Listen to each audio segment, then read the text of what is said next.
Hey guys, I hope everyone is doing well today. I wanted to do a quick tutorial on how to use Google Classroom. I know a lot of you haven't used it before, so this is new for you. So first of all, your child should have come home with a password page similar to the one that I'm holding up in their homework folder today. It has their Google Classroom password and username. It has their START and AR password and username, and also their Kids A to Z account. Today we're going to focus just on the Google Classroom and how to get into that program. So first of all, you're going to use the blue box that's at the top. Your username is this big long username right here, and the password is right underneath it. So you're going to open up your web browser, and if yours automatically goes to Google, then you are going to just go up to the top and use the menu that's up there, and I'll show you what to do there. If yours doesn't automatically go to Google and you use a different search engine, you're going to need to go to Google and type in Google Classroom, or on your search engine that you're using, like Bing or something like that, Yahoo, just type in Google Classroom.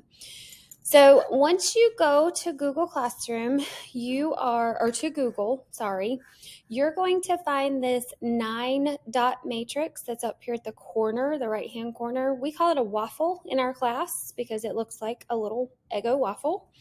So you're going to click on that. Maybe. And then you're going to find the little app that looks like a chalkboard, a green chalkboard, and it says Classroom. You're going to click that app.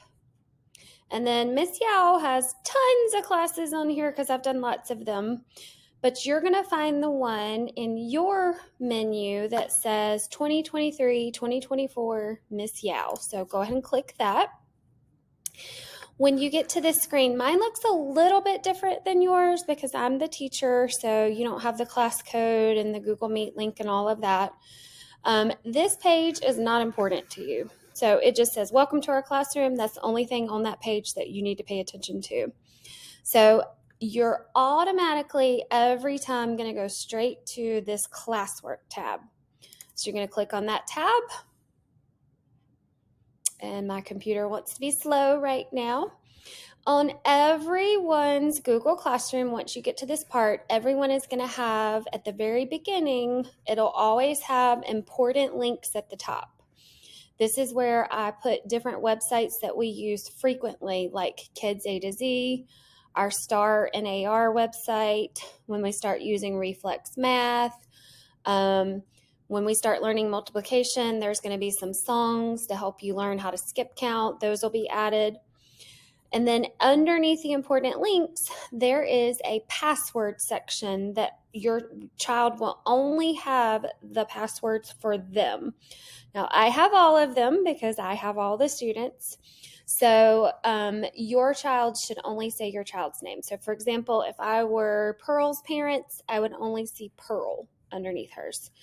You click on that and it's going to have that same paper. So if you get this home and you end up losing it for some reason anytime, as long as you know how to get into Google Classroom with your Google Classroom password, you can click on this and it will help you find your STAR and AR password as well as your Kids A to Z password. Okay, so I'm going to scroll on down after passwords, and each week we are going to post a topic of the week, and it's going to be called Week of and whatever the date is. Now, mine already has next week on there because we've already started planning some things in second grade for next week. Yours will not show up until we actually post it. So if you're looking for this date on your Google Classroom right now, it is not there yet. It won't show up until we post any information in it next week. Right now, what you should see is week of 821 through 825, and then underneath it, you're going to see week of 816 through 818, which was last week. Every week, we are going to post the domain videos for the week.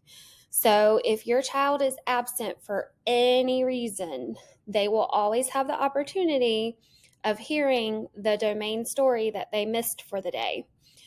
So when I fill out the paper that says while you're out, if I say listen to the domain story in Google Classroom and I put the title of it, like today was Beauty and the Beast Part 2, then you're going to go to the week for this week. You're going to find where it says domain videos, click on that, and then you're going to go scroll down and see what the domain video is that we need to see. So today you would need to see Beauty and the Beast Part 2. Now, unfortunately, not all of them show up with the title where you can see it right away. So if you will just hover your mouse right over top of it for a second, it will come up with the full title. So this one says Grade 2 Fairy Tales Tall Tales Lesson 3. And this one says Tall Tales Lesson 4 and Tall Tales Lesson 5. Today I needed Lesson 4, so if I wanted to hear today's story, I would click on this video and press play, and it will start playing the video where a teacher, not one from Cornerstone, but a teacher who is part of the program that made our curriculum, will read the story.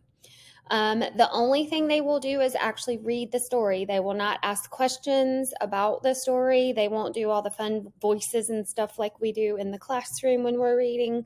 It'll just be them reading the story. So mom and dad, you'll have to kind of sit and listen too and make sure that they're really paying attention and ask them some questions as the video is playing. You can pause it, ask them a question about what happened, just to make sure that they're really paying close attention to the story. There will also be some times when we put other things in the Google Classroom for the week.